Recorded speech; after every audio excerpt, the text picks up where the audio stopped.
오늘 함께 보실 말씀 출애굽기 14장 15절부터 31절까지 말씀입니다. 출애굽기 14장 15절부터 31절, 제가 가진 성경으로 구약성경 103쪽쯤에 있습니다.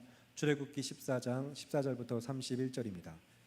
저와 여러분 한 절씩 교독하실 텐데 제가 먼저 14절을 읽겠습니다. 15절을 읽겠습니다. 여호와께서 모세에게 이르시되 너는 어찌하여 내게 부르짖느냐? 이스라엘 자손에게 명령하여 앞으로 나아가게 하고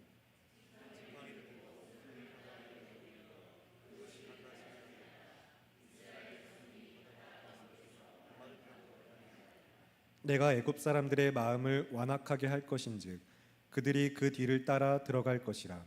내가 바로와 그의 모든 군대와 그의 병거와 마병으로 말미암아 영광을 얻으리니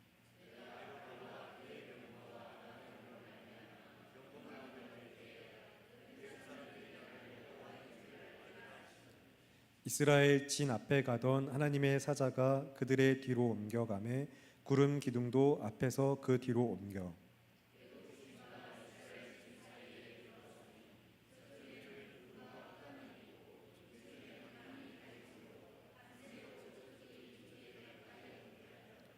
모세가 바다 위로 손을 내밀매 여호와께서 큰 동풍이 밤새도록 바닷물을 물러가게 하시니 물이 갈라져 바다가 마른 땅이 된지라.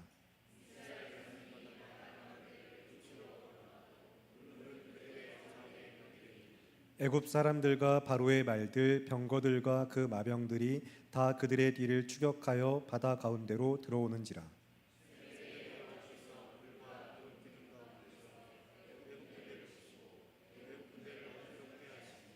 그들의 병거 바퀴를 벗겨서 달리기가 어렵게 하시니 애굽 사람들이 이르되 이스라엘 앞에서 우리가 도망하자. 여호와가 그들을 위하여 싸워 애굽 사람들을 치는도다.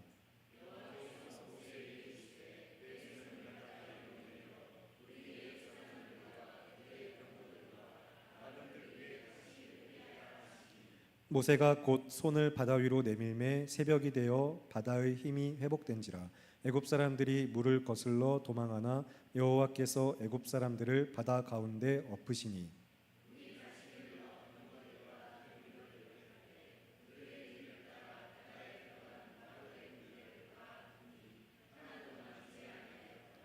그러나 이스라엘 자손은 바다 가운데를 육지로 행하였고 물이 좌우의 벽이 되었더라.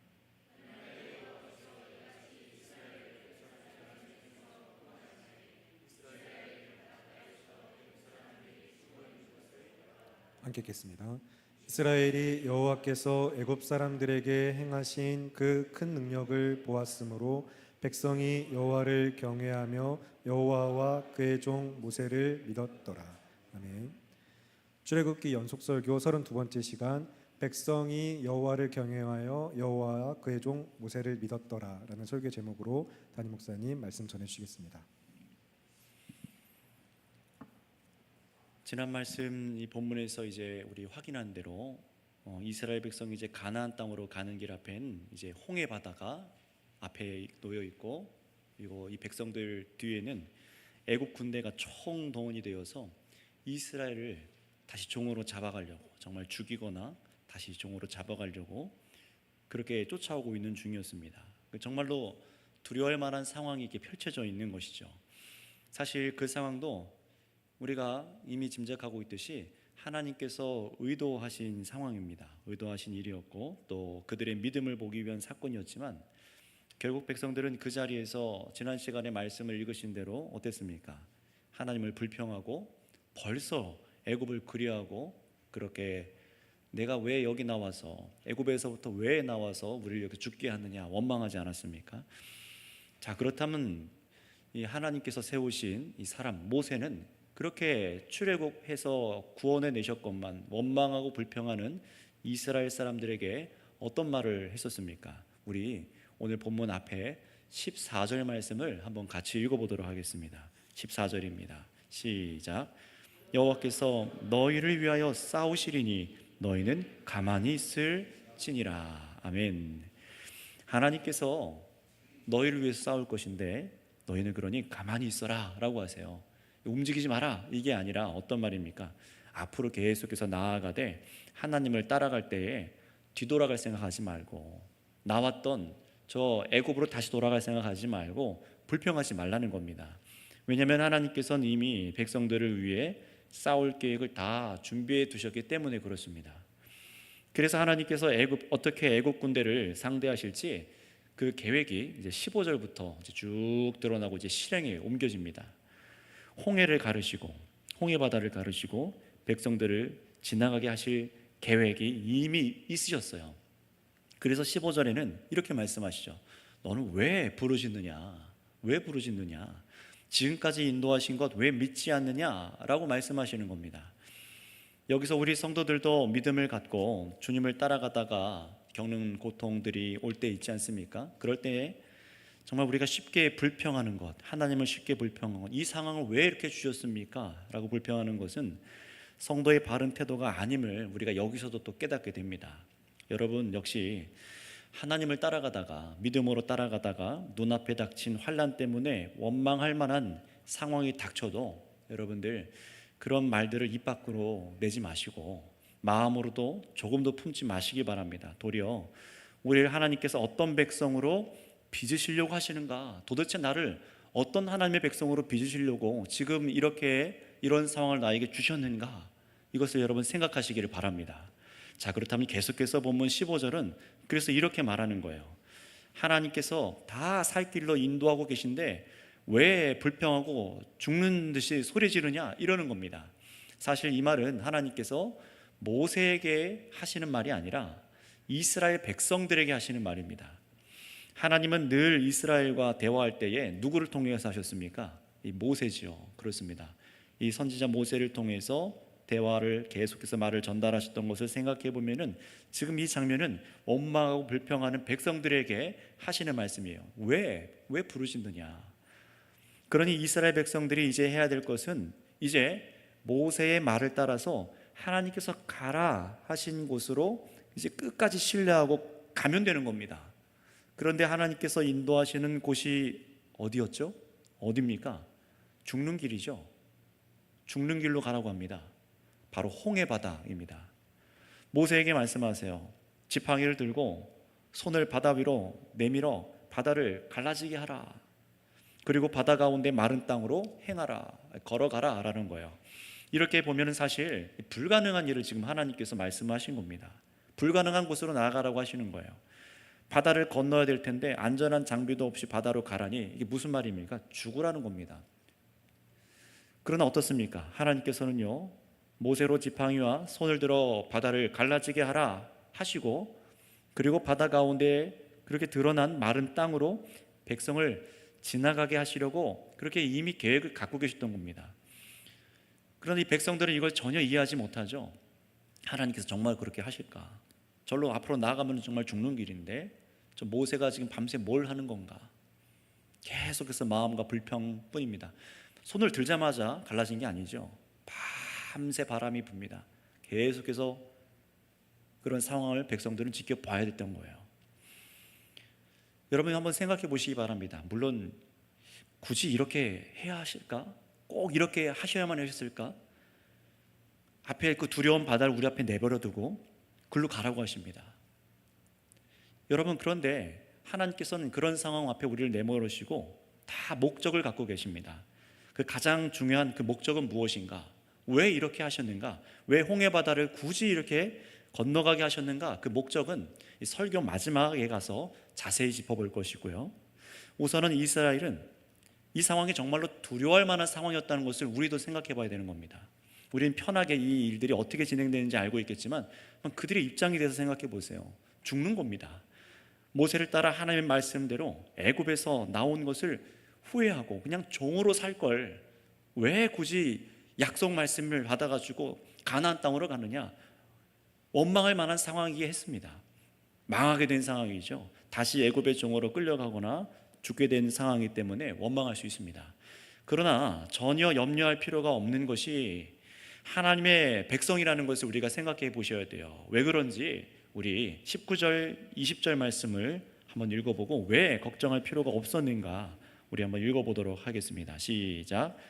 이스라엘 진 앞에 가던 하나님의 사자가 그들의 뒤로 옮겨가매 구름 기둥도 앞에서 그 뒤로 옮겨 애굽진과 이스라엘 진 사이에 이르러 서니 저쪽에는 구름과 흑암이 있고 이쪽에는 밤이 밝음으로 밤새도록 저쪽이 이쪽에 가까이 못하였더라. 아멘. 하나님의 사자가 그 캄캄한 밤에 애굽 군대를 어떻게 하게 합니까? 구름 기둥으로 이스라엘 진 뒤로 돌아가서 애국 군대를 막아섭니다. 깜깜하게 해서 한밤중 아닙니까? 그런데 구름 기둥으로 더 흑암을 가득하게 해서 말씀을 찾아보니까 흑암 정도와 같은 완전히 혼돈할 만한 상황, 이런 상황을 만들었다라는 겁니다. 그러나 어떡합니까? 하나님의 사자가 이스라엘 백성들 앞에는 캄캄한 밤이지만 오히려 밝게 보게 하셔서 밤새도록 이스라엘이 두려워하지 않을 수 있도록 저 애굽 군대와 이스라엘 백성들이 만나지 못하도록 보호하고 계셨다는 것입니다. 이것까지도 이미 하나님께서 계획하고 계셨다는 거예요. 분명 위협이 오고 있고 그게 실제지만 이스라엘 백성들 입장에서는 이 보호를 안다면은 두려워할 필요가 있었던 겁니까? 없었던 것입니까? 두려워할 필요가 없었던 것이죠. 우리는 근데 항상 이 부분을 잊어버리는 것 같아요. 지금 나와 함께 하시고 계신 하나님을 잊어버리는 것 같아요. 예수님께서 나를 위해 십자가에 죽으시고 우리 피값으로 사셔서 하나님의 백성이 되게 하셨다고 말씀하시고 순례자의 길을 걸어가게 하시는데 마치 하나님이 정말 어디 계시느냐, 나의 위기는 도대체 뭐냐라고 걱정하면서 하나님 마치 안 계신 것처럼 염려하고 걱정할 때가 얼마나 우리가 자주 있는지 모릅니다.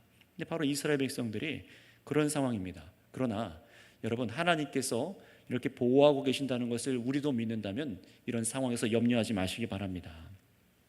자, 그래서 보시기 바랍니다. 지금 이 홍해 사건은요, 사실 14절부터 또 이어지는 말씀이에요. 어떤 말씀이냐? 여호와께서 너희를 위해서 싸울 것이다. 아까 전에 읽지 않았습니까? 여호와께서 너희를 위하여 싸우시리니 라고 말씀하고 있어요. 너희는 뭐 하라고요? 가만히 있어라. 두려워 떨거나 원망하지 말고 어디에 새끼를 만들어서 도망가지 말고 뒤돌아갈 생각하지 말고 여호와께서 친히 싸우시는 것을 보라 라고 그렇게 말을 들었으면 어떻게 하시는가 신뢰하고 잠잠히 그분을 바랬어야 되는 것이에요. 그래서 이 싸움은 하나님 자신께서 자신의 백성을 위해 싸움을 하시기로 작정한 상황이기 때문에 백성들은 이것을 신뢰했어야 되는 겁니다. 하나님께서 보호하고 계시니 믿는 자로 하나님을 따라 나선 사람이라면은 정말로 죽을 것 같은 상황에도 하나님께서 누굴 위해 싸운다고요? 날 위해 싸우신다라는 것을 반드시 믿어야 될 줄 믿습니다. 그리고 이어지는 말씀을 보세요. 그렇게 보호받는 중에 때가 되자 밤새 하나님께서 홍해로 동풍을 불게 하십니다. 정말 그런지 한번 우리 21절 말씀을 읽어보겠습니다. 시작. 모세가 바라 위로 손을 내밀매 여호와께서 큰 동풍이 밤새도록 바닷물을 물러가게 하시니 물이 갈라져 바다가 마른 땅이 된지라. 아멘. 참 놀라운 일 아닙니까? 글로만 읽어도 우리는 어릴 때부터 주일학교 때부터 들어서 익숙할지 모르지만 사실 이것은 어마어마한 일 아니겠습니까? 저기 우리가 인천 바다 가면 그냥 바닷물이 빠져서 길이 드러나는 정도가 아니라 바람을 불게 하시더니 뒤에 22절에 가서 보시면 바닷물이 벽처럼 서 있었다라고 기록을 합니다. 물이 갈라진 거예요. 우리가 일반적으로 생각할 수 없는 상식적이지 않은 일이라는 겁니다. 그런데 여기서도 보면은 하나님께서 친히 그 손으로 하셨다는 얘기가 안 나와요. 손 하나 까딱하지 않으시고 손가락 하나 까딱하지 않으시고 그저 동풍을 불게 하셔서 바닷물을 물러가게 하시고 갈라지게 하시고 그 한가운데를 아주 마른 땅이 되게 만들어 주셨다고 말씀하십니다. 여러분, 분명히 죽음의 바다였어요. 죽는 장소였습니다. 수몰되는 장소였습니다. 그런데 그 죽음의 물이었던 홍해 바다로 구원의 길이 열려진 것입니다. 하나님께서 그걸 여신 거예요. 저 옆 어디 샛길을 만들어 주신 것이 아니라 야 일로 돌아가 하는 게 아니라 곧장이에요. 곧장. 성도들이 나아갈 길대로 곧장 그 두려운 바다 한가운데를 길을 뚫어 만들어내신 거예요. 이스라엘은 하나님께서 열어주신 길을 이제 가면 되는 겁니다. 정말로 그런지 우리 22절 읽어보겠습니다. 시작. 이스라엘 자손이 바다 가운데를 육지로 걸어가고 물은 그들의 좌우에 벽이 되니 분명하게 밝히고 있죠. 마른 땅을 중심으로 바닷물은 양쪽에 벽처럼 서 있게 하셨습니다. 그러니 백성들은 그 죽음의 자리에서 이 모세가 바다 위를 향해서 손을 들자 바람이 계속해서 불고 그 바다 가운데가 갈라져서 땅이 드러나게 하셔서 그 길을 말라버리시고 그 땅을 안전하게 지나가게 하실 것을 이제 경험하기만 하면 되는 거예요. 정말 그 일을 경험한 겁니다. 자, 그렇다면 이 의미가 무엇인가? 이걸 왜 가르고 왜 지나가게 하셨는지, 의미가 무엇인지는 한 가지 더 애국 군대에서 하나님께서 행하신 일을 읽고 뒤에 가서 정리하면서 얘기해 볼게요. 여러분, 이 홍해를 가르신 계획은 하나님께서 이스라엘 백성들을 살리시는 사건이기도 하지만 또한 14절에 읽으신 대로 무슨 사건입니까? 여호와께서 친히 싸우시는 사건이에요. 이스라엘 백성들, 하나님의 백성들을 위해서 싸우시는다라는 말씀대로 홍해는요, 곧 하나님께서 싸우시는 전쟁터입니다. 물론 일방적으로 애굽을 파멸시키시는 것이지만요, 분명히 하나님께서 이것을 전장으로 삼고 계세요. 성경은 이렇게 애굽을 10가지 재앙만이 아니라 이제 바로 왕과 그 나라가 가진 군사력, 애굽이란 나라가 그 당시에 가장 강력한 나라로 그렇게 칭송받고 주변 나라가 두려워했던 이유가 뭡니까? 바로 우리가 알고 있는 애굽의 병거이죠. 그 병거 기마병들, 그들을 가장 두려워했습니다. 애굽의 병거에 끝에 우리가 보통 영화에 보지 않습니까? 로마에서 생각하던 뭐 그런 끝에 창이 달린, 바퀴 끝에 창이 달린 그런 것까지는 기록이 좀 남아 있거나 뭐 연구 자료가 있지만 그 수가 어마어마했다라는 것입니다. 그러니 한번 그 애굽 군대가 기마단이 지나가고 병거가 지나가면은 모든 것이 초토화되는 거예요. 자, 그런데 하나님께서는요, 아예 그런 바로 왕과 그의 군대를 완전히 처단하십니다. 근데 그 이유가 있습니다. 왜 그렇게까지 하셔야 될까? 그냥 10가지 재앙으로 장자들만 죽게 하시고 그렇게만 끝내고 나셨으면 됐는데 굳이 이것까지 일부러 의도적으로 계획하셨어요. 왜 그런지 우리 17절, 18절 말씀을 한번 읽어보도록 하겠습니다. 17절, 18절 말씀입니다. 시작. 내가 애굽 사람들의 마음을 완악하게 할 것인즉 그들이 그 뒤를 따라 들어갈 것이라. 내가 바로와 그의 모든 군대와 그의 병거와 마병으로 말미암아 영광을 얻으리니 내가 바로와 그의 병거와 마병으로 말미암아 영광을 얻을 때에야 애굽 사람들이 나를 여호와인 줄 알리라 하시더니. 아멘. 참 미리 알았으면 얼마나 좋을까요? 진작에 알았으면 좋겠지만 이렇게 되고 나서야 하나님께서 저 애굽으로 하여금 자신이 누군지를 알게 하신다는 겁니다. 똑같은 바닷길을 바로와 그 군대도 건너려 하지만 하나님께서는 그들을 완전히 수장시키셔서 멸하시죠. 왜 그렇습니까? 이 일을 하시는 이스라엘의 신이 바로 유일한 여호와 하나님이신 것을 알게 하고 이 심판으로 하나님께서 영광을 얻으실 것이라고 그 이유를 밝혀주세요. 여러분, 왜 영광을 얻는 겁니까? 그들을 죽여서 무슨 영광을 얻을 수 있습니까? 이스라엘에 우리가 알았던 10가지 신들, 수많은 신들이 있지 않습니까? 파라오라는 그 태양신, 그 태양신을 상징하는 그 파라오, 수많은 우상과 신들, 그 세상의 정점을 그 당시에 상징하고 있던 이 세상 왕, 마귀 권세, 이런 것을 다 대표하는 이 애굽을 완전히 전멸시킨다는 건, 그들이 자랑하는 무력과 힘을 전멸시킨다는 것은 세상의 사람들이 갖고 있는 어떤 우상들과 인간의 힘, 이런 것들이 정말로 능력이 아니라 바로 이 모든 것을 뒤엎으셔서 파멸시키셔서 누구만 유일한 신이시고 누구만 다스리는 왕이라는 겁니까? 여호와 하나님만이 참된 신이라는 것입니다. 그것을 깨닫게 하여서 그래서 다른 신들을 다 파멸시키셔서 영광을 얻으신다라고 말씀하시는 거예요. 따라서 이것으로 우리는 생각해 봐야 되는 겁니다. 이 세상에 하나님을 거절하고 세워지고 있는 문명이 단단하게 서 있죠. 하나님을 알지 못하는 권세가 단단하게 서 있는 것 같죠. 물론 예수 그리스도에 의해서 십자가의 권세로 인해서 마귀 권세는 깨트려졌지만 허울 좋게 마치 살아있는 것처럼, 우리가 요한계시록 말씀을 봤던 것처럼 마치 죽었는데도 불구하고, 마귀는 깨트려졌는데도 불구하고 나 살아있어 라고 당당하게 외치는 것처럼 이 세상은 견고하게 하나님 나라의 백성들을 거절하고 또 자신의 세력들을 과시합니다. 그러나 여러분, 이것을 이 애굽 군대를 통해서 보는 거예요. 그런 모든 것들은 하나님의 권능 아래 아무것도 아니라는 겁니다. 마지막 우리 예수님께서 다시 오시는 그날 재림하실 그때에는 모든 사람들이 하나님을 알게 될 것입니다. 그분의 영광을 알게 될 것입니다. 다만 나를 구원해 주세요라고 하지 않아요. 요한계시록 말씀에 보신 것처럼 하나님의 그 심판을 받는 그 순간까지도 자신들이 하나님 앞에 엎드리지 않아요. 그저 하나님을 두려워하고 멸망당할 뿐입니다. 하나님께서 가하시는 이 애국 군대에 대한 이 심판은 분명히 하나님께서 십자가 위에서 행하셨고 또 그것과도 연결이 되지만 예수님께서 다시 이 땅에 오실 때에 바로 그때와도 연결이 됩니다. 자, 그렇다면 여러분, 오늘 이렇게 하나님께서 애국 군대를 멸망시키실 것이다, 이 일을 통하여 영광을 받으실 것이다 말씀하셨는데 정말로 그렇게 되셨습니까?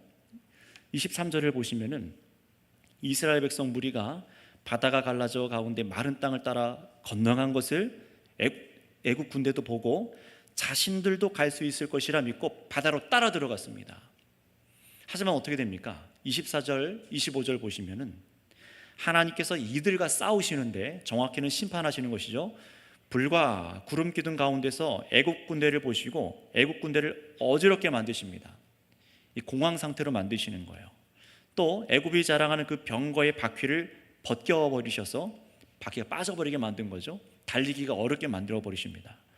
게다가 물로 벽을 만드셔서 병거가 보통 옆으로 돌아가서 적의 선두를 치는 전술을 보통 구사를 하는데 그것마저도 막으셨어요.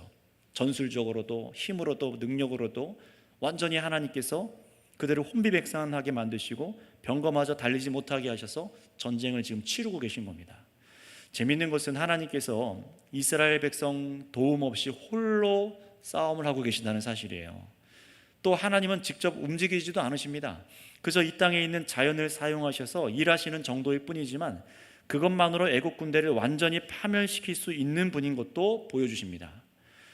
애굽에서 10가지 재앙도 자연의 빛이라던가 어둠, 물, 흙, 바람, 동물, 곤충 이런 것들 등등을 사용하셨던 것처럼 여기서도 구름 기둥, 불 기둥, 물로 그들을 치기 시작하세요. 홍해 바다도 여러분 잘 생각해 보면은 모세가 가른 것이 아니라 하나님께서 동풍을 불게 하셔서 가르신 것이고 또 갈라진 그 마른 땅, 이 마른 땅이란 히브리어 의미가 일반적으로 육지를 의미하기보다 우리 성경 번역에는 육지라고 번역이 되어 있지만 히브리어 단어는요 놀랍게도 황무지 아니면은 우리가 무기로 쓰는 칼, 이 칼과 같은 단어로 마른 땅이라고 되어 있어요. 그렇다면 이 말은 뭘 의미하냐면은 마른 땅은 이스라엘에게는 안전한 육지와 같았지만 애국 군대에겐 그들을 패배시킨 칼이 되었다는 겁니다. 누구의 칼입니까? 하나님의 칼이죠. 또 시편 18편 10절에서 12절 말씀을 보면은 이렇게 기록하고 계세요. 하나님께서는 구름을 타고 다니고 가시고 바람 날개를 타고 다니실 뿐만 아니라 또 흑암과 구름을 두르고 계시다라고 표현을 합니다. 그리고 또 한 가지 우리가 오늘 말씀과 연결되어서 한번 찾아볼 곳이 있습니다. 우리 시편 104편 3절 말씀을 한번 읽어보도록 할게요. 시편 104편 3절입니다.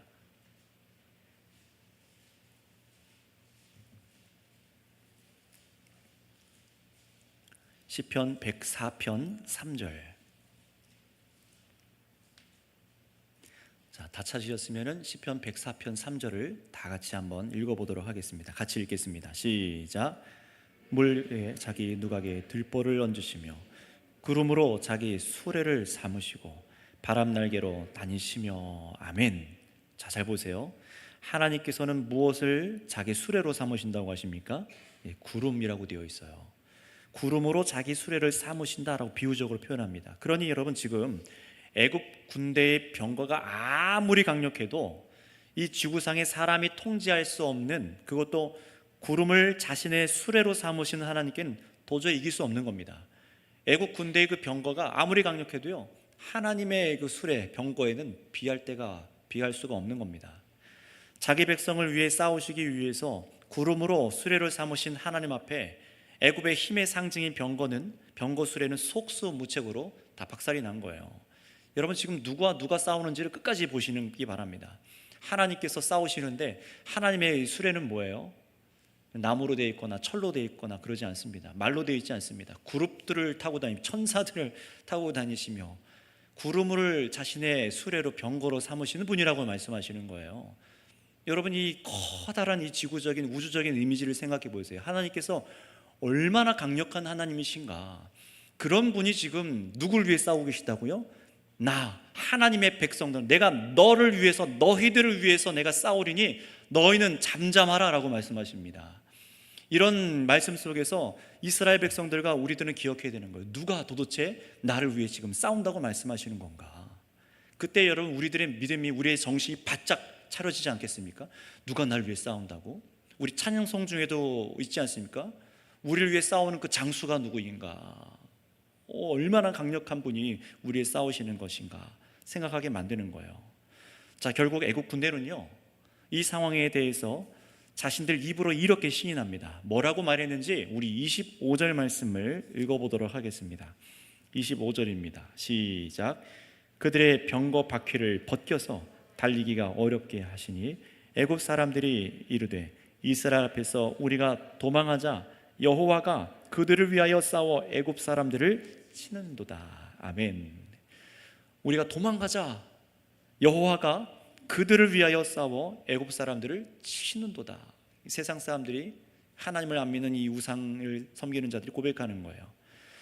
여러분, 14장 5절에 지난주 우리 이두성 목사님과 보셨던 말씀에 14장 5절에는요, 바로가 보기에는 저 이스라엘 사람들이 하나님의 백성이 도망가는 것처럼 여기고 쫓아갔습니다. 저들이 도망갔다라고 표현합니다. 그런데 방금 읽으신 25절을 보세요. 여호와께서 싸우시자 누가 도망치기 시작합니까? 애굽 군대가 도망치기 시작합니다. 전세가 역전되는 거예요. 하나님께서 우리를 위해 싸우기 시작하면 누가 도망가는 겁니까? 우리가 아닙니다. 백성이 아니라 하나님의 사람들이 아니라 세상입니다. 성도 여러분, 여호와 하나님께서 우리를 위해 싸우실 때에 도리어 도망가게 되는 것은 세상을 피해 성도들이 도망가는 게 아니라 우리를 치려던 원수가 도망가게 된다는 사실을 여러분이 말씀을 통해서도 기억하시길 바랍니다. 단 우리가 잠잠하여 따라가기만 한단 말이죠. 하면 말이죠. 막 원망하고 불평하다가 뒤돌아가고 말도 듣지 않고 계속해서 두렵다고 울기만 하고 그 길을 통과하지 않으면 못 보는 겁니다. 이 일은요. 여러분, 그래서 26절에서 28절을 보시면은 하나님께서 이번엔 모세에게 다 백성들이 건너가게 된 다음에 홍해 바다를 건넌 다음에 모세에게 손을 들게 하셔서 저 도망가려고 뒤돌아서 도망가려는 애굽 군대 양 옆에 서 있던 바다가 다시 들이쳐서 애굽 병거들과 기병들과 그들을 뒤따라 들어간 애굽의 군대를 엎어서 하나도 남지 않게 하셨다라고 말씀합니다. 그들을 전부 죽이신 거예요. 익사시키신 겁니다. 여기서 어떤 사람들은 이 사건이 허구다, 무슨 홍해 바다가 그런 게 있냐, 과장된 이야기일 뿐이다 라고 말하고 싶어 하는데요, 홍해란 이런 또 의미가 있다고 합니다. 붉은 갈대숲, 얕은 물가에 갈대가 자라는 지역이라 물이 말라서 쉽게 이스라엘 사람들이 찰방찰방하면서 지나간 거다. 자, 그럼 그렇게 생각하면은 뭔가 현실적으로 해석해서 그럴싸하게 얘기하는 사람들이 있지만요, 그럼 더 현실적으로 생각해 보셔야 됩니다. 애굽 군대가 갈대밭에 빠져 죽을 수 있습니까? 더 말이 안 되는 거죠. 갈대밭에 빠져 죽는 병거를 보셨어요? 수많은 병거와 군대가 얕은 물에 빠져 죽습니까? 성경은 분명히 말합니다. 물이 벽처럼 서 있고 그들을 바다 가운데서 엎어버리셨다고 말씀합니다. 이거는 단순히 상징적인 사건이라던가 그냥 이집트 지역의 어딘가 광야에 있었던 얕은 물가를 얘기하는 것이 아닙니다. 갈대와 같은 그런 것을, 붉은 갈대가 서 있는 밭을 지나가는 얘기가 아닙니다. 우리의 상식적으로 이해가 되지 않는다고 하나님께서 자신이 지으신 자연의 피조물을 이용해서 싸우신 사건을 기적이 아니라고 우기려는 것, 이게 더 우스운 일이라는 것을 우리는 알아야 됩니다. 그런데 이 홍해 사건이, 이 기적은 기적이지만요, 물이 갈라져서 애국 군대를 다 죽인 게 기적이 아니에요. 정말 기적은 무엇입니까? 홍해 바다에서 심지어 애국 군대에 쫓기는 이스라엘 백성들이 한 명도 다치지 않고 안전하게 보호받았다는 것이 기적입니다. 이게 기적이에요. 분명히 백성들 앞에 어떻게 했습니까? 죽는다고 소리 지르고 막 애걸복걸하고 막 하지 않아도 되는 원망을 하지 않았습니까? 그런데 하나님의 말씀대로 걸어가자 죽을 것 같은 그 상황에서 한 명도 죽지 않았어요. 여러분, 이것이 하나님께서 보호하신 일인 것을 믿으시길 바랍니다. 하나님과 우리의 관계가 어떤 관계인지를 믿으시길 바랍니다. 그래서 이스라엘은 어떻습니까? 우리 29절을 한번 읽어보도록 할까요? 29절입니다. 시작. 그러나 이스라엘 자손은 바다 가운데를 육지로 행하였고 물이 좌우에 벽이 되었더라. 아멘. 바다에서 한 명도 죽지 않고 바다 가운데를 육지처럼 행하게 되었고 걸어가게 되었고 물이 좌우에 벽이 되어서 이들을 아무도 해하지 않았다라는 거예요. 여러분, 이스라엘은 안전하게 된 줄 믿습니다.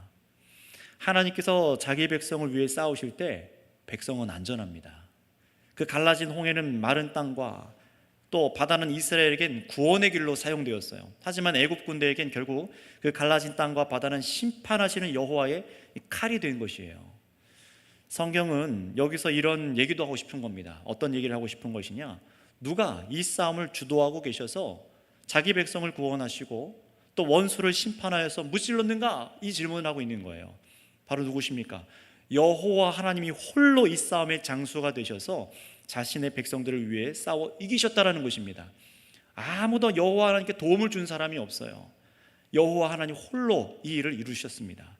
자, 그렇다면 여러분, 여기서 이 홍해 바다를 통해서 하나님께서 행하신 놀라운 일들로 하나님께서 가장 의도하신 것이 무엇인지를 이제 정리해서 이제 말씀드리겠습니다. 방금 말씀드린 대로, 확인한 대로 홍해 바다에서 병거와 애국 군대는 다 죽었어요. 사람이 마땅히 상식적으로 생각할 수 있는 대로 바다에 들어가면 죽는 게 맞죠. 바다에 들어가면 죽습니다. 그대로 애국 군대는 바다로 들어갔다가 다 죽었습니다. 하지만 하나님이 내주신 길로 인도를 따라 걸어간 이스라엘은 익사하지 않고 전부 안전했어요. 그렇죠? 자, 여러분, 그런데 오늘날 여러분, 이것과 굉장히 비슷한 것이 있어요. 무엇입니까? 오늘날 우리가 아는 세례가 바로 그렇습니다. 바로 지난주에 있었던 바로 세례요. 제가 이 본문, 이 홍해 사건에서 예수님이 제정하신 이 세례를 말하는 것이 이상하다 생각하실지 모르지만, 이게 어떻게 연결되는가 이해하실지 모르지만, 이미 본문이 오늘날 세례와 이 말씀을 연결한다는 것을 알고 계신 분들도 계실 거예요. 정말로 그런지 오늘 본문을 잠깐 덮어두시고 고린도전서 10장 1절부터 2절 말씀을 한번 찾아 읽어보도록 하겠습니다. 고린도전서 10장 1절 2절입니다.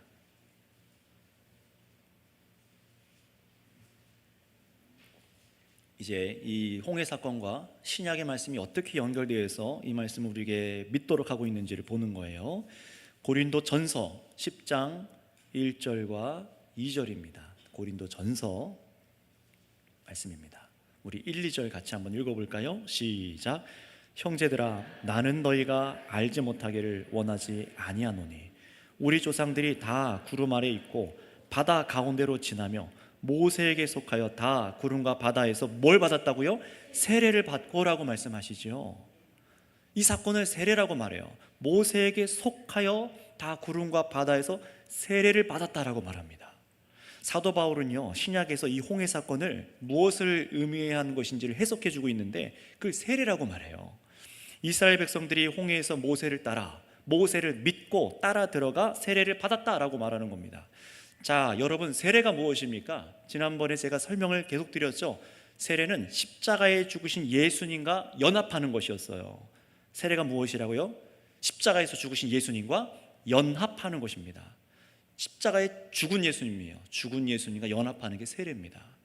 예수님께서 모세와 같은 선지자로 이 땅에 오셨어요. 그래서 이 땅에서 하나님께서 자기 백성들을 구원하려고 예수님을 보내셨던 것처럼 이스라엘 백성들은요, 하나님이 세우신 선지자 모세와 함께 홍해에서 죽은 겁니다. 이 모세라는 사람이 예수님을 예표하는 인물이잖아요. 바로 이 모세월을 따라서 이스라엘 백성들이 함께 바다로 들어가 같이 죽은 거예요. 정확히는 애굽에 대해서 완전히 단절되어서 죽고 그리고 다시 살아나게 되는 것이 이 홍해 사건입니다. 세례가 여러분 우리가 직접 죽는 게 아니잖아요. 예수님과 믿음으로 연합해서 우리의 옛사람, 정욕적인 그 아담에 속했던 그 사람이 죽게 되는 것처럼 출애굽 이 홍해 사건으로 이스라엘 사람들은요, 바로 애굽의 종되었던 옛사람들이 죽었다는 거예요. 신분이 완전히 이제 끝났다는 겁니다. 애국과는 상관없는 사람으로 죽었다는 겁니다. 여러분, 우리 정말로 그런지 우리 히브리서 11장 29절 말씀을 한번 읽어보도록 하겠습니다. 조금 더 뒤로 넘어가셔서 히브리서 11장 29절입니다. 연결되는 구절들을 잘 알고 계셔야지만 이 홍해 사건을 여러분이 이해하고 믿음으로 받아들이고 유익을 삼으실 수 있습니다. 히브리서 11장 29절입니다.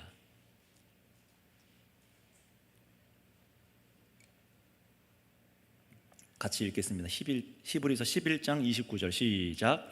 믿음으로 그들은 홍해를 육지같이 건넜으나 애굽 사람들은 이것을 시험하다가 빠져 죽었으며. 아멘.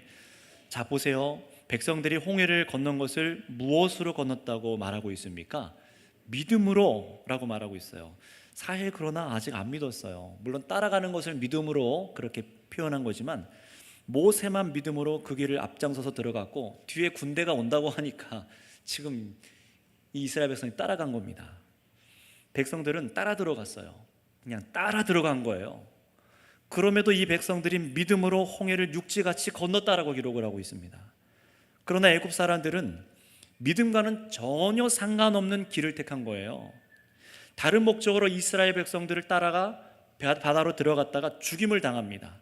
여러분, 이 바다는요 믿음 없이는 건널 수 없는 바다였다는 거예요. 믿음 없이 건너갈 수 없는 것이 홍해입니다. 여러분, 세례도 그렇지 않습니까? 우리가 받는 물 세례도 그렇지 않습니까? 믿음이 없이는 아무리 물을 가져다 부어도 의미가 없습니다. 오직 믿는 자만이 예수님과 합하여 세례를 받아 죽은 것이 드러나는 것이고 예수님의 부활과 같이 새 생명 가운데 살 수 있습니다. 믿는 자만이요. 정말로 그런지 우리가 지난주 보셨던 로마서 말씀 6장 4절 말씀을 한번 읽어보도록 할까요? 로마서 6장 4절입니다. 로마서 6장 4절 말씀 같이 한번 읽어보도록 하겠습니다. 시작. 그러므로 우리가 그의 죽으심과 합하여 세례를 받음으로 그와 함께 장사되었나니 이는 아버지의 영광으로 말미암아 그리스도를 죽은 자 가운데서 살리심과 같이 우리로 또한 새 생명 가운데서 행하게 하려 함이라. 아멘. 이 말씀대로 여러분, 우리 그리스도인들은요 세례를 받아서 죽은 것이지만 놀랍게도 죽지 않았습니다. 죽었는데 죽지 않았어요. 오히려 새롭게 태어난 사람이 되었다고 말을 합니다. 여러분, 홍해 사건이 바로 이 목적이에요. 홍해 사건을 통해서 하나님께서 만들어내신 새 창조물이 지금 나타나기 시작한 겁니다. 홍해 사건을 통해서 하나님께서 새 창조물을 만드셨어요. 그 새 창조물이 무엇인가? 여러분, 이 말씀을 통해 확인할 수 있는데요, 우리 본문으로 한번 돌아오셔서 어떤 새 창조물을 이 홍해를 통해서 하나님께서 만드셨는가, 이 바다를 건너게 하시면서 어떤 새로운 창조물을 만드셨는지 우리 30절 31절 마지막 절을 읽어보겠습니다. 시작. 그날에 여호와께서 이같이 이스라엘을 애굽 사람의 손에서 구원하시매 이스라엘이 바닷가에서 애굽 사람들이 죽어 있는 것을 보았더라.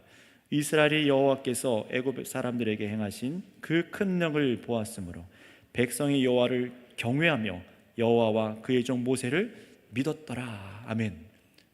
어떤 존재들을 만드셨습니까? 구원의 여호와 하나님을 두려워하고 믿는 백성을 창조하셨습니다. 이게 하나님의 목적이에요. 오늘 앞에서 우리 박익원 목사님께서 대표 기도하셨던 것처럼 정말 믿는 사람입니다. 믿음을 우리에게 달라고 기도하시지 않았습니까? 믿음입니다. 여러분, 이것이 하나님께서 홍해를 가르시면서 백성들을 마른 땅으로 걷게 하신 주된 목적입니다. 믿는 사람, 하나님만을 두려워해서 오직 여호와 하나님만을 믿는 사람, 그리고 그가 세운 선지자 모세를 믿는 사람이에요. 단지 하나님께서 그냥 바다 자르는 거 봐라 신기하지 이 아니에요. 뭔가 보여주고 싶어서 이런 일을 행하신 것이 아닙니다. 하나님은 원하신다면요 바다만 아니라 이 피조세계에 더한 것도 쪼개실 수 있는 분입니다. 하지만 하나님께서는 정말로 이 바다를 갈라버리시면서 마른 땅을 만들어 길을 내신 이유는 바로 이 지구상 땅 위에다가 하나님께서 새롭게 창조한 백성을 만드시기 위해서입니다.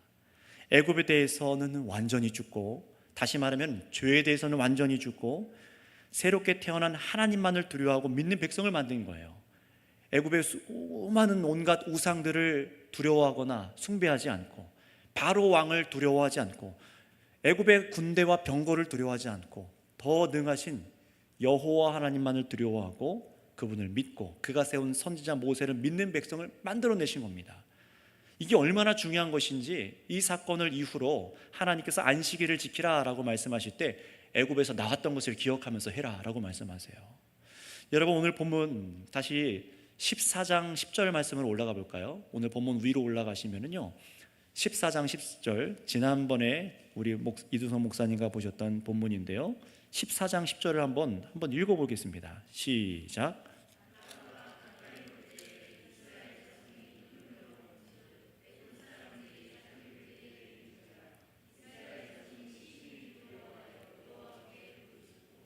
아멘. 이 홍해를 건너기 전에는 분명히 이 이스라엘 백성들은 누구를 두려워했죠? 애굽 사람들을 두려워했습니다. 자, 그러나 하나님의 크신 능력을 이 홍해에서 겪고 홍해를 건넌 이스라엘 백성들을 보세요. 두려워하는 백성, 두려워하는 대상이 바뀐 줄 믿습니다. 두려워하는 대상이 바뀐 거예요. 이겁니다, 이거예요. 우리가 세상을 두려워하니까 자꾸 세상에 머리 숙이는 거 아닙니까? 여러분, 오늘 이 세상 가운데 이 지구 한복판에, 역사 한복판에 하나님께서 우리를 그리스도 안에서 빚으신 이유는 오직 이 세상이 아니라 하나님만을 두려워하고 하나님만을 믿으며 그가 보내신 아들 예수님만을 믿도록 하기 위해서인 줄 믿으시기 바랍니다. 두려워하는 대상이 바뀌었어요. 31절에 여호와께서 애굽 사람들에게 행하신 그 큰 능력을 보았으므로 백성이 여호와를 경외하여 여호와와 그 종 모세를 믿었더라. 바로 이런 사람을 만들기 위해서 홍해를 건너게 하신 겁니다. 이런 세례를 받게 하신 거예요.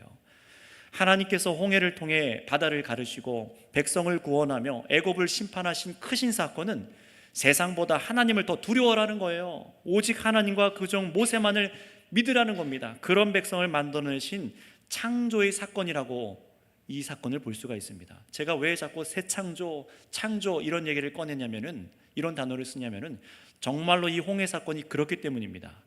모세가 바다를 향해 손을 들자 바다 위로 뭐가 불었다고 했죠?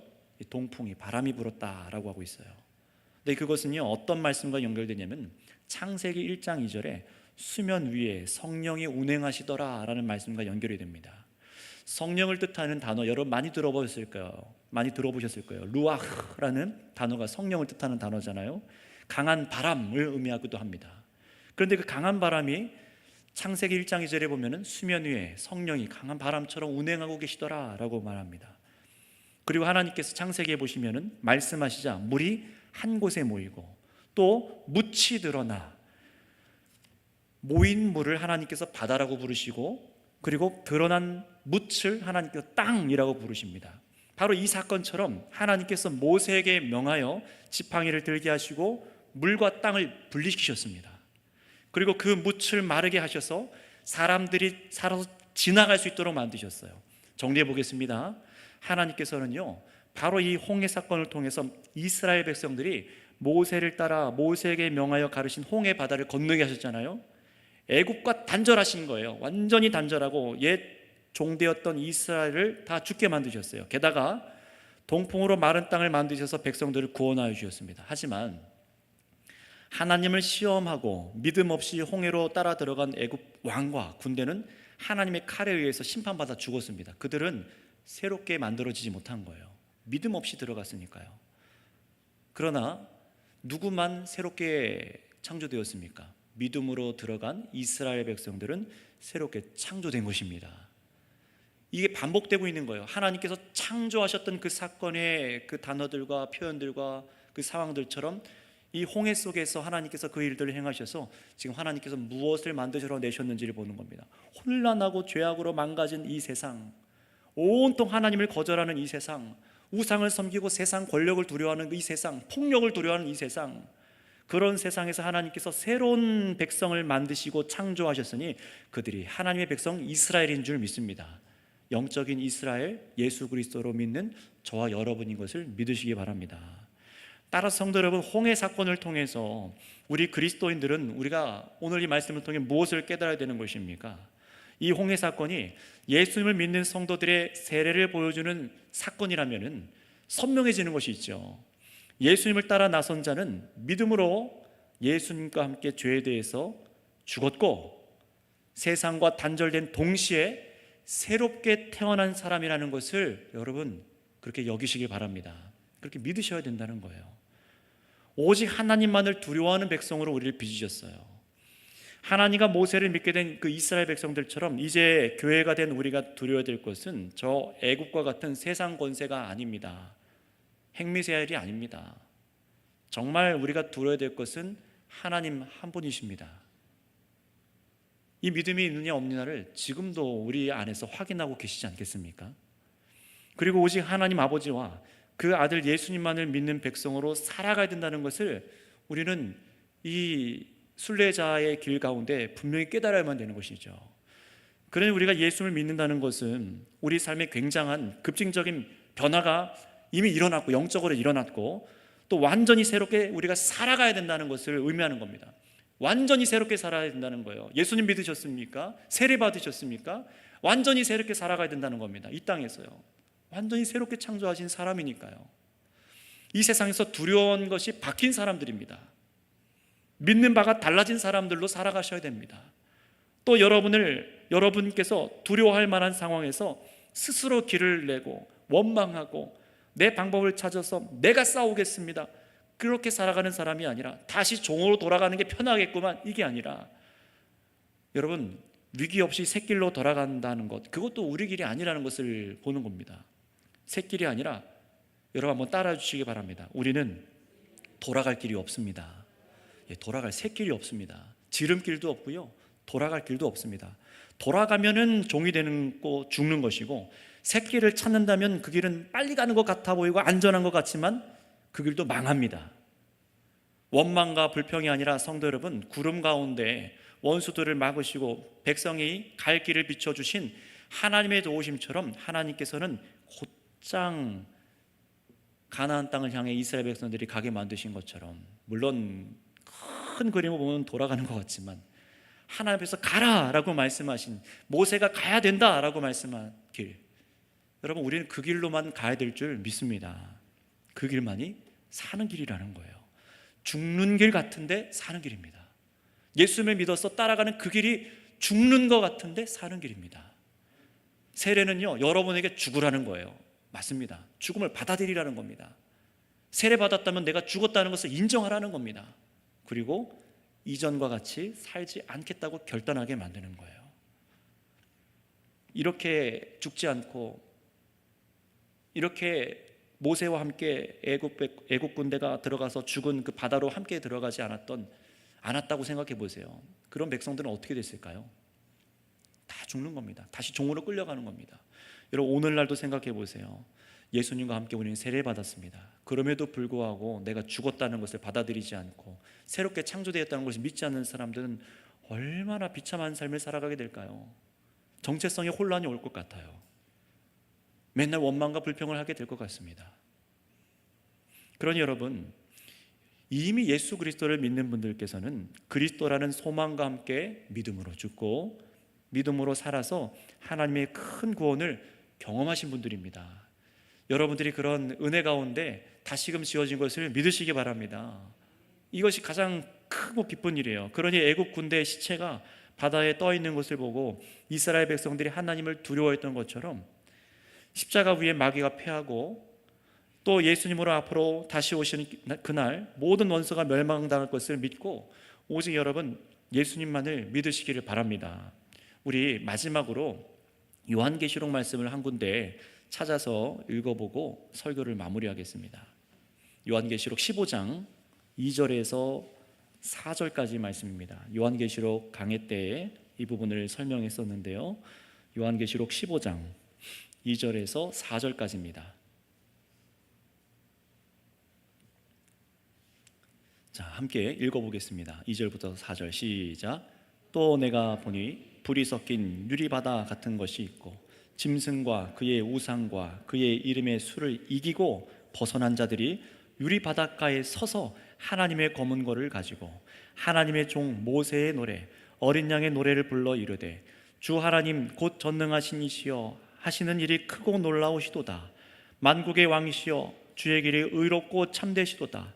주여 누가 주의 이름을 두려워하지 아니하며 영화롭게 하지 아니하오리까? 오직 주만 거룩하시니이다.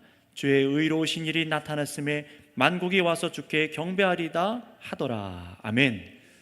여러분, 이 말씀처럼 이 2절에 보세요. 불이 섞인 유리바다, 고난과 역경과 모든 유혹들이죠.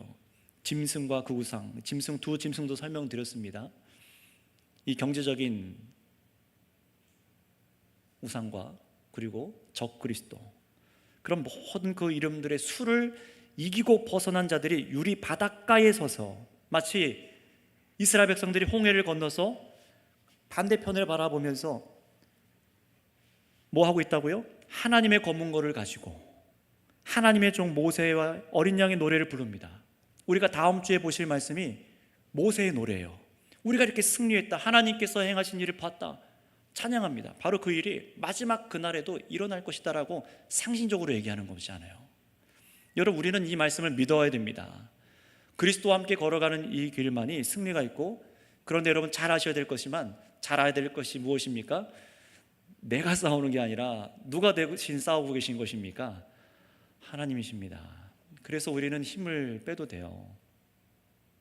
내가 말씀을 내려놓는다는 것이 아니라 여호와 하나님만을 의지해서 내가 길을 내보려고 하거나 내가 싸워보려고 하거나, 그게 아니라 예수님께서 보여주시고 이미 가르쳐주신 다 우리에게 주신 그 말씀대로 우리 믿음으로 따라가기만 하면 되는 것입니다. 그때 하나님께서 우리에게 무엇만 하게 하시는 겁니까? 승리의 찬양을 하게 하실 줄 믿습니다. 어린 양 예수님의 보혈의 은혜를 듣고 믿음의 길을 따라 나섰지만 여전히 예수님을 의심하고 이 세상에 대해서, 죄에 대해서 죽기를 두려워하고 원망하고 계시다면은 오늘 여러분이 말씀과 예수님께서 행하신 심판하심과 구원을 깊이 묵상해 보세요. 내가 예수님과 함께 죽는 것이 도리어 유익이라는 것과 이 길에 생명이 있다는 것을 확신하게 될 줄 믿습니다. 정말 그 은혜가 확실하게 믿고 앞으로 주의 성도들과 함께 걸어갈 수 있는 은혜가, 저 정말 승리의 바닷가에 서서 검은고를 가지고 모세의 노래, 어린 양의 노래를 부르는 그 승리하는 성도들의 노래처럼 우리가 그날에 함께 참으로 주님을 찬양하고 기뻐할 수 있는 날이 이르기를 간절히 소망합니다. 함께 기도하겠습니다.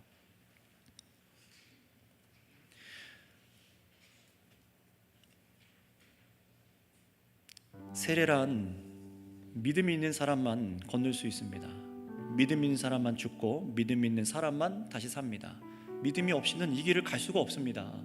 성도 여러분, 우리가 가져야 될 믿음은 무엇입니까? 여호와께서 우리를 위해 친히 싸우시고 우리는 잠잠하라, 너희는 모세를 따라가라 라고 했던 것처럼 우리는 하나님께서 보내신 우리의 왕 예수님을 따라가면 됩니다. 그러니 우리 앞에 그리스도를 따라가다가 막히는 여러 가지 길들이 있을 거예요. 여러분들이 하나님을 예배하지 못하게 하고 세상의 돈의 노예가 되게 하고 권세의 노예가 되게 하고 무력의 노예가 되게 하고 만드는 수많은 두려워하게 만들 만한 것들이 굉장히 산적해 있습니다. 그때마다 여러분, 우리가 뒤돌아가거나 원망하거나 새끼를 찾아 만들려고 하는 것이 아니라, 주님, 내가 그리스도만을 따라가겠습니다. 죽는 길 같으나 주께서 나의 생명이 되시오니, 하나님께서 우리의 생명이 되시오니 두려워하지 않고 주의 말씀대로만 내가 나아가겠습니다 하고 여러분의 마음과 믿음을 하나님께 들으셔서 흔들리지 않고 걸어갈 수 있도록 믿음으로 견고하게 나를 세워주시옵소서 하고 주여 부르짖고 기도하겠습니다. 주여! 아버지 하나님, 감사합니다. 하나님 아버지, 우리가 믿음 없이는 갈 수 없는 이 길 속에 하나님 들어오게 된 줄 믿습니다. 예수 그리스도를 믿음으로 함께 죽고 다시 살아 우리가 물로 세례를 받은 것처럼 하나님 아버지, 참으로 믿음으로 우리가 죽고 살아 하나님 아버지 믿음의 길을 걸어가게 하여 주셨습니다. 그러니 주님, 이 믿음 있는 자로 우리를 세우셨사오니 이전에 세상을 두려워하고 애굽의 군대를 두려워하던 저 이스라엘 백성들이 이제는 여호와를 두려워하게 된 것처럼 하나님 아버지, 우리가 십자가의 그 크신 권능과 참으로 하나님께서 이기신 그 권능의 이 모든 말씀을 아는 자로서 하나님, 오직 여호와 하나님만을 두려워하며 이 세상을 두려워하는 자들이 되지 아니하게 하여 주시옵소서. 하나님 아버지, 돈과 명예와 가진 자들을 두려워하지 아니하게 하시고 내가 아버지 이 땅 가운데서 잃어버릴 것을 두려워하지 아니하게 하여 주시고 오직 여호와께서 그리스도를 통하여 우리에게 비춰주신 그 생명의 길, 가라고 말씀하신 십자가의 길만을 우리가 자랑하며 주와 함께 죽고 사는 부활에 있는 그 길을 우리가 걸어가게 하여 주시옵소서.